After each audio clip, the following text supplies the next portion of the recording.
জুলাই হত্যাকাণ্ড সহ বিগত সরকারের সময়ে চলা নানা অনিয়ম দুর্নীতির সাথে জড়িতদের বিচার নিশ্চিত করতে অন্তর্বর্তী সরকারকে সর্বোচ্চ গুরুত্ব দিতে হবে বলে মত দিয়েছেন বিশিষ্ট ব্যক্তিরা। বুধবার রাজধানীর একটি হোটেলে অন্তর্বর্তী সরকারের চ্যালেঞ্জ ও করণীয় বিষয়ে সিপিডি সংলাপে এই মত দেন তারা। সরকারের বিভিন্ন পর্যায়ে সংস্কার কার্যক্রমকে চলমান রাখতে ছাত্র জনতার একটি স্থায়ী নির্দলীয় কাঠামো গঠনেরও সুপারিশ করে সিপিডি। সাজ্জাদ হোসাইনের রিপোর্ট।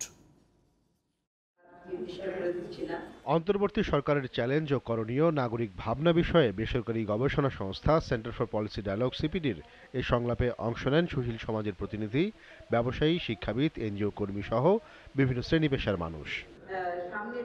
বিগত আওয়ামী স্বৈরাচারী সরকারের সময়ে চলা নানা নিপীড়ন, নির্যাতন ও অনিয়ম তুলে ধরে এর সাথে জড়িতরা যেন কোনোভাবেই পার না পেয়ে যায় এ বিষয়ে অন্তর্বর্তী সরকারকে সর্বোচ্চ গুরুত্ব দেওয়ার আহ্বান জানান আলোচকরা। ইউনাইটেড নেশনসের সহায়তা নিয়ে আমরা তদন্ত করা, তাই এই তদন্তটা দ্রুততার সাথে শুরু করতে হবে এবং এই তদন্তটা যেন নিরপেক্ষ হয়।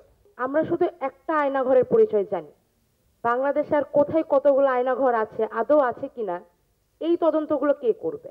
রাষ্ট্রীয় খুন, রাষ্ট্রীয় গুম, রাষ্ট্রীয় অপরাধের বিচার হওয়া উচিত অবশ্যই। এই রিফর্ম কিন্তু আমাদের এই যে পলিটিক্যাল পার্টির এই সোশ্যাল কন্ট্রাক্টের উপরে যে আমরা 90-তে ছেড়ে দিয়েছিলাম, এইবার মনে হয় এটা ছেড়ে দেওয়া মানে আলটিমেটলি আমরা বিগ একটা ব্ল্যাক হোলে পড়ে যাওয়ার মতো অবস্থা হবে।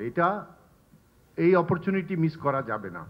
রাষ্ট্রের বিভিন্ন পর্যায়ে সংস্কারের রূপরেখা এবং সরকারের মেয়াদ কতদিনের হবে তা জাতির কাছে পরিষ্কার করারও আহ্বান জানান সংলাপের বক্তারা। আমরা কি নতুন করে শুরু করছি নাকি এই কনস্টিটিউশন মেনে শুরু করছি? আমরা কিন্তু কনস্টিটিউশন মেনে শুরু করেছি।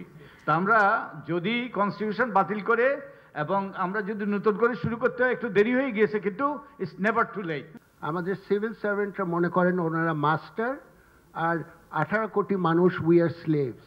আমরা কোনো কথা বলতে পারবো না, কোনো ডিসেন্ট করতে পারবো না, কোনো অল্টারনেটিভ ওপিনিয়ন দিতে পারবো না, অল্টারনেটিভ আইডিয়া দিতে পারবো না। এই মেন্টালিটি থেকে চেঞ্জ হতে হবে আমাদের ফার্স্ট। পাঠ্যপুস্তক এত দলীয় চিন্তা ভাবনা ঢোকানো হয়েছে সেখানে, সেগুলো সংস্কার করতে হবে, শুধু ভুল ত্রুটি না।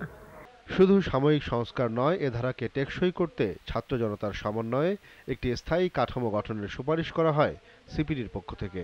আমাদের কোনো একটা কাঠামো লাগবে যেখানে নাকি এই বলা হয় eternal vigilance is the cost of democracy. এই ভিজিলেন্স যদি না থাকে তাহলে ডেমোক্রেসিকে আমরা অন্তর্ভুক্তিমূলক যে সমাজের কথা বলছি, অর্থনৈতিকভাবে উন্নত, সামাজিকভাবে অন্তর্ভুক্তিমূলক এরকম একটা বাংলাদেশের কথা যেটা বলছি, সেটা কিন্তু আমরা নিশ্চিত করতে পারবো না। তবে সবার আগে আইন শৃঙ্খলা ফিরিয়ে অর্থনৈতিক সক্ষমতা পুনরুদ্ধারে সরকারকে পদক্ষেপ নেওয়ার আহ্বান জানানো হয় সংলাপে। Sajjad Hossain, GTV news, Dhaka.